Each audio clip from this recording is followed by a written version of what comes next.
एक बार एक राजा अपनी प्रजा का हालचाल पूछने के लिए गांव में घूम रहा था।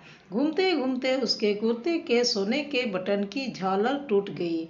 उसने अपने मंत्री से पूछा कि इस गांव में कोई सुनार है जो मेरे कुर्ते में नया बटन बना सके। उस गांव में सिर्फ एक ही सुनार था जो हर तरह के गहने बनाता था। उसको राजा के सामने ले जाया गया। राजा ने कहा कि तुम मेरे कुर्ते का बटन बना सकते हो। सुनार ने कहा, हुजूर यह कोई मुश्किल काम थोड़े ही है। उसने कुर्ते का दूसरा बटन देखकर नया बटन बना दिया और राजा के कुर्ते में फिट कर दिया। राजा ने खुश होकर सुनार से पूछा कि कितने पैसे दूं।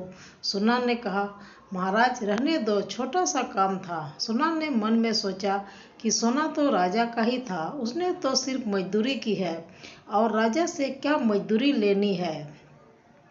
राजा ने फिर से सुनार को कहा कि नहीं नहीं, बोलो कितने दूं।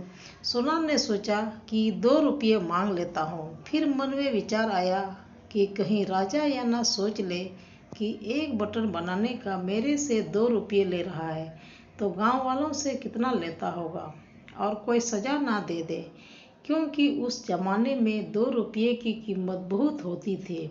सुनार ने सोच विचार कर राजा से कहा कि महाराज जो भी आपकी इच्छा हो दे दो। अब राजा तो राजा था, उसको अपने हिसाब से देना था, कहीं देने में उसकी इज्जत खराब ना हो जाए। और उसने अपने मंत्री को कहा कि इस सुनार को 2 गांव दे दो, यह हमारा हुक्म है। यहाँ सुनार सिर्फ 2 रुपये की मांग का सोच रहे थे, मगर राजा ने उसे 2 गांव दे दिए। सीख, हमें भी सुनार की तरह ईश्वर से कुछ मांगना है तो उसी पर छोड़ देना चाहिए, क्योंकि जब हम प्रभु पर सब कुछ छोड़ते हैं तो वह अपने हिसाब से देता है और मांगते हैं तो सिर्फ हम मांगने में कमी कर देते हैं।